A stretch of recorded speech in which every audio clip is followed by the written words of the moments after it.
Welcome to episode 85 of The Balancing Act. I'm Dan Strafford. Today, we are kicking off our new mini-series entitled The Balancing Act's Leaders Play. In this series, we'll have conversations with leaders from varying backgrounds and talk candidly about the balancing acts they've encountered during their careers and how they have navigated them. But first, as always, Andy Tempty is the star of the show. Andy, how are you? Anything new and exciting? And I couldn't do this without you. Nick Tempty is in the background as producer today. So although I do most of the talking, the stars are all around us today. Well, and thankfully they are aligned. I had to. We are going to dive in on this topic, which I think the conversations to come after this one are important from a story sharing perspective. I'm a storyteller. I believe in the power of storytelling, and there's so much in the world of do this, do that, right?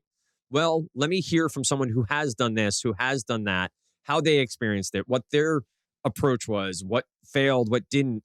I think it's going to be a very fruitful series for the listeners. To get started, you published The Balancing Act, Teach, Coach, Mentor, Inspire in April of 2021. It feels like lifetimes ago. I know. But what prompted you to write the book, and why the theme of balance? Yeah. So, before we get there, I just want to reiterate what you just said, which is this mini series that's coming up is, we're going to extend this one beyond the 3 or 4 guests that we typically have. We're going to hear from people of all varieties of leadership and industry experience, and discuss with them the balancing acts that they have played in business and the balancing acts that they're currently grappling with. Now, back to the question, when I started writing my first book, it was going to be a set of tales from a mid-level senior executive with tongue firmly in cheek, mid-level senior executive. And there are literally millions of mid-level senior executives all around the world. These are individuals who are near the top of an organization, but not at the top.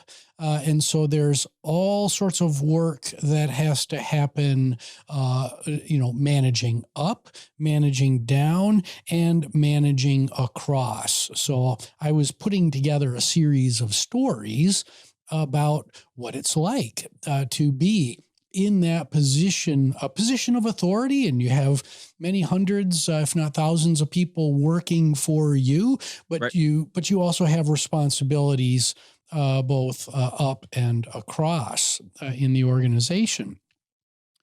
When I was, really got serious about putting pen to paper for that book, it became very obvious very quickly that what I was talking about was a series of balancing acts that I had played throughout my career.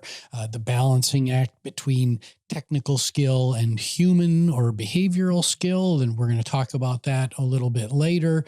The balance that you need to walk in to our last mini series about challenging conversations, the balance between work and life, and just all of these things that are up in the air for us, and we need to weigh this concept or this challenge against this opportunity or this challenge. If you had to choose what the most important balancing act that leaders play, what would that be? Yeah, but for leaders specifically, by far and away, it is the balance between work and life. If you are in a leadership position, almost by definition, you have gone above and beyond at some point in your career.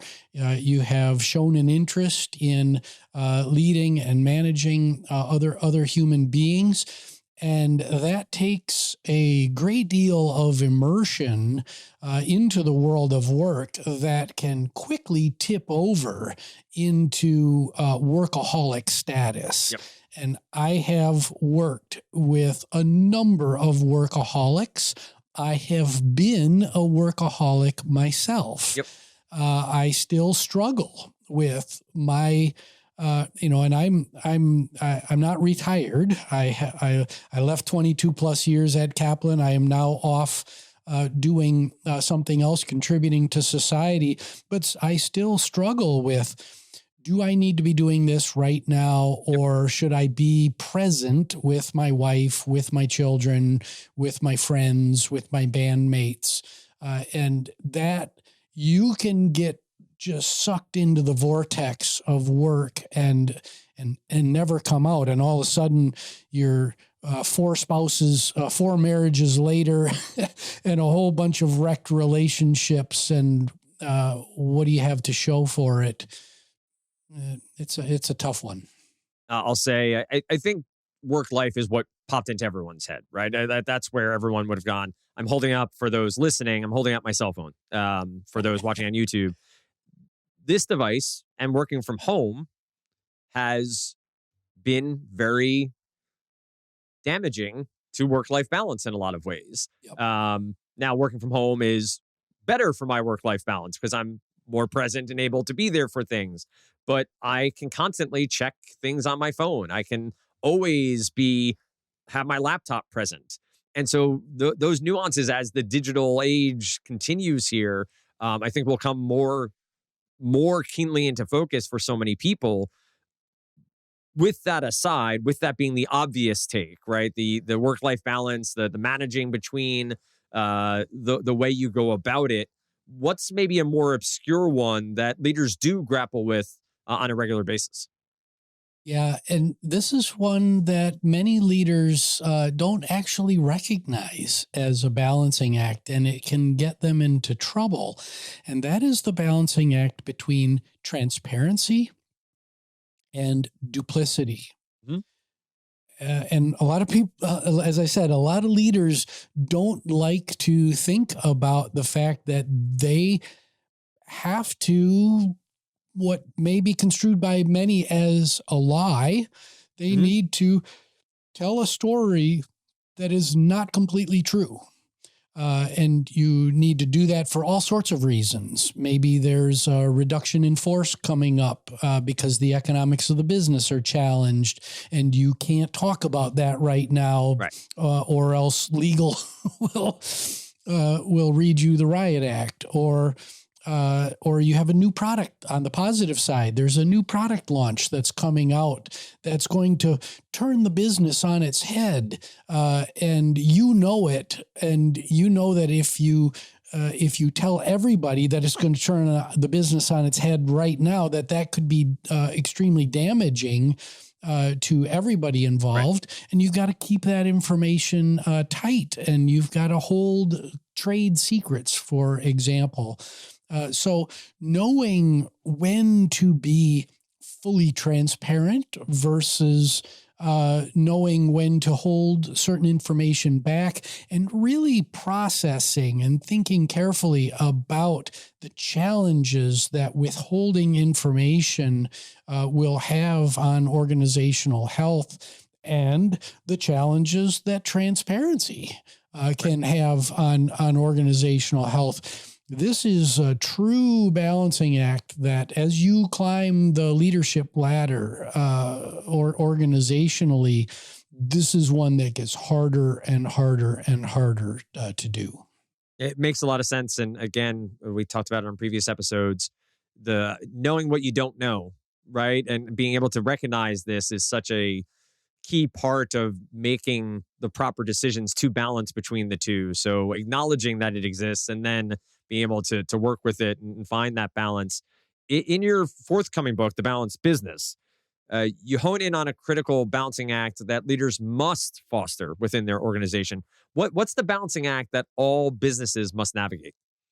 All businesses have to navigate the balancing act between trust and accountability. we live in a modern managerial environment where, fortunately, we are not showing up in emotional suits of armor all day. And we have learned through research that organizational trust, when teams trust that they are going to get the inputs or the outputs when they need them as inputs, that those are going to be repeatable and reliable, that high trust environments drive greater returns. Yep. Balanced against that, however, is the concept of accountability. If you don't have proper accountability frameworks in place, then building organizational trust is damn near impossible because it's, we can't, unless you're brand new to the workforce and showing up with no baggage whatsoever, and you're completely devoid of that baggage, trust can be the initial condition. However, most of us have been stabbed in the back by somebody else. Most of us are coming into a new work environment with a little bit of skepticism. Okay, where's the next shoe? Who's that person on this team that's got it in for me? That really starts to take over. So having proper accountability frameworks in place that are fostered by organizational flow. This is, if you please buy my second book, because you're going to learn all about this balancing act between trust and accountability. We got to get stuff done in organizations, and it's not a sufficient condition that everybody trusts one another. We've got to get stuff done, and we've got to be able to hold each other and our teams accountable for meeting goals and creating great work product. It's the taking the step further, almost the accountability of accountability, making sure it's understood, it's out there, it's transparent, and it's applied across everyone in a way that further builds the trust, right? Builds that understanding and the capability of everyone to know exactly what's expected of them and how they're being judged. It has a tendency to be a negative word, but judged for their work and judged for their input. Let's step aside for a quick break. We'll be back with more right here on The Balancing Act. I'm Andrew Temte.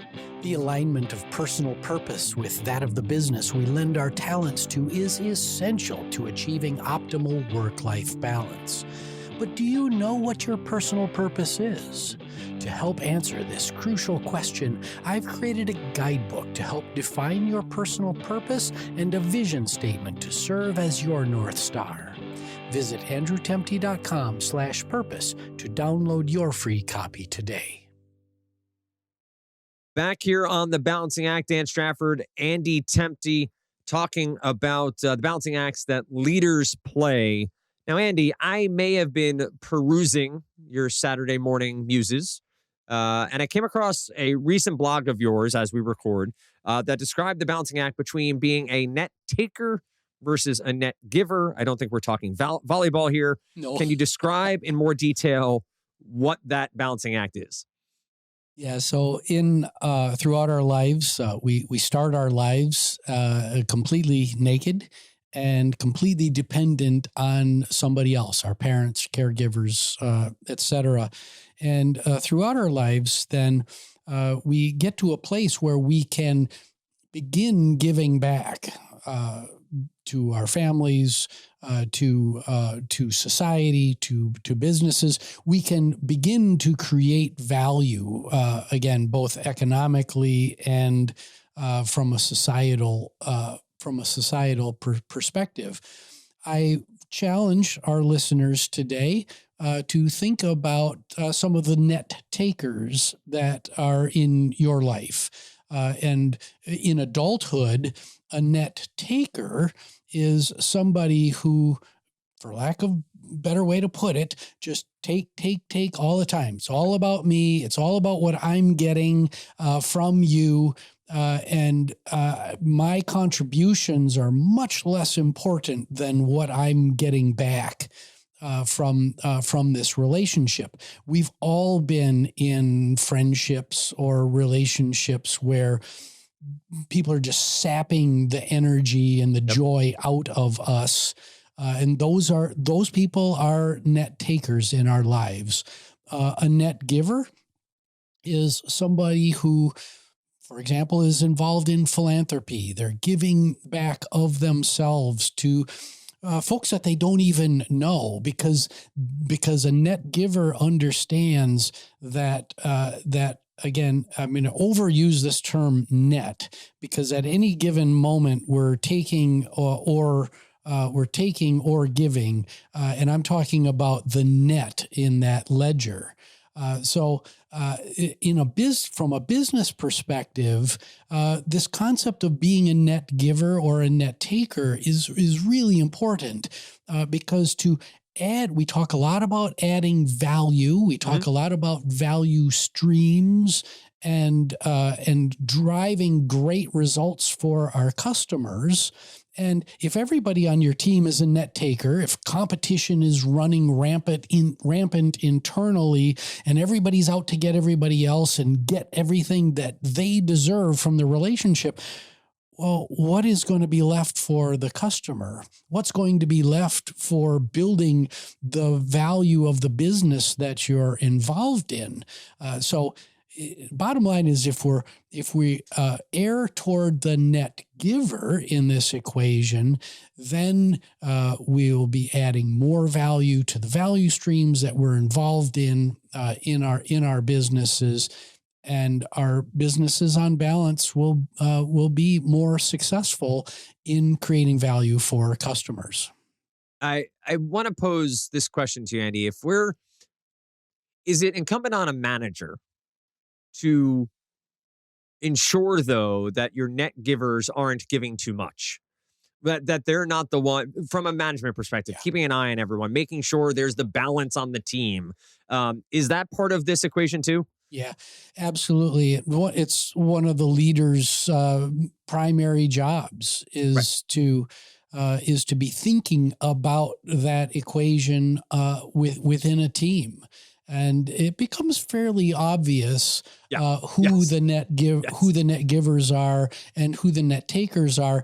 And you can lose your top performers, who are typically not always, but because you can have a genius jerk who is ruining the organizational health of the team. That's not who I'm talking about.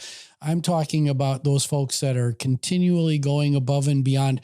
Burnout can be a real factor. And so you got to watch for that. And then it's the interpersonal dynamics, and it's then the rehabilitation of the net takers to show them the path that erring on the side of net giving is going to be beneficial both to the team and to them in the long run. Yep, makes so much sense. It's the equation levels up. It's the individual balancing act, it's the team balancing act, the organizational balancing act, amongst all of those things. On this show, we did talk about lifelong learning throughout the 85 or so episodes we're at now. Why is the concept of balance so important to being an effective lifelong learner? Yeah, so this is a great offshoot of this net giver, net taker discussion, because to become a net giver, being a learner and growing through education and training, both formal and informal, is absolutely essential to growing your status as a net giver in society and for business. Now, the balancing act in being a lifelong learner is that you are consciously choosing, you are deciding to become purposefully uncomfortable as a lifelong learner. You're throwing yourself off balance and saying, I'm going to learn something new. I need to learn something new to be better at my job, et cetera, be a better person.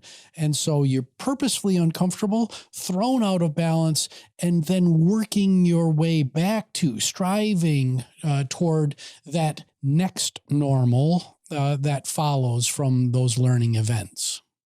It's the climbing the mountain analogy, right? To get to that peak or to the plateau, you got to be a little uncomfortable and make the move to it, and then you can rest. Then you can take your time and then find your way up the mountain further. I think it is a great place to segue into what will be the final balancing act that we'll talk about today, the balance between technical skill. You talked about the genius jerk before, the technical skill and human skill. Why is this such an important balance to be struck in the workforce? Well, computers that can think at low but ever increasing cognitive levels Yes. is just going to get more and more prevalent. They're going to be, those computers will be taking more of the technical aspects of your job. So having an understanding of the technical aspects of your work is extraordinarily important, but you'll be 100%. doing less of that actual technical work in the future, and you'll be doing more human interaction, because what do we have to bring to work but our human selves? What differentiates us from the computers that are taking more of the technical skill of our jobs? It is our human selves that differentiates us. Yep. So I mentioned this phrase, the emotional suit of armor. In the 1970s, 80s, and 90s, we kind of all clinked into the office. We almost had to flip a switch of, okay, I'm going to be this persona at the office, and I'm somebody completely different outside the office. Well, that's not sustainable, especially when we need to bring our whole selves, our whole human selves, into the world of work to get the most out of our relationship with work. So that I just want folks to let that sink in and just think about that for a while. Almost a little bit of a code switch. The language phrase you hear a lot, dialect phrase, code switching to speak in a certain way with a certain group of people, and then, or, between languages or whatever it might be, sounds similar here from how it used to be in the good old days of the emotional suit of armor and being able to shut down, right? To shut down and say, no, that's not existing. And it goes back to what we said before on the last episode we did together. You never know what someone's going through. And now we know a little bit more, right? There's a little bit more of a sharing, a little bit more of a whole person at work.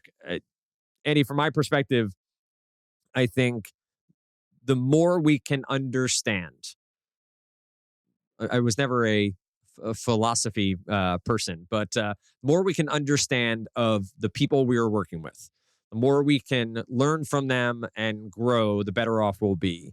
So these conversations with leaders that are coming up, hearing their stories, hearing what they've struggled with, how they've persevered, what they're struggling with now. And I use struggle as a sort of catch-all for that balancing act, right? Like, not necessarily the negative side of it. I'm super excited to hear these conversations and think there'll be a great deal of merit and benefit to them as they come out. So Dan, what kind of balancing acts are you playing right now? If you had to pick one that just really sticks out in your head, what would it be? The phrase I use, and it's kind of simplistic, is just breathe. And I think that is something I struggled with mightily when I was in my 20s and 30s. Just breathing, just taking that moment to breathe and find the balance. You're like, find the ability to understand some things might, there might be dishes in the sink when the night's over. That project may be 90% done, but it'll be 100% done and that much better because I didn't try to rush it because of when I had time.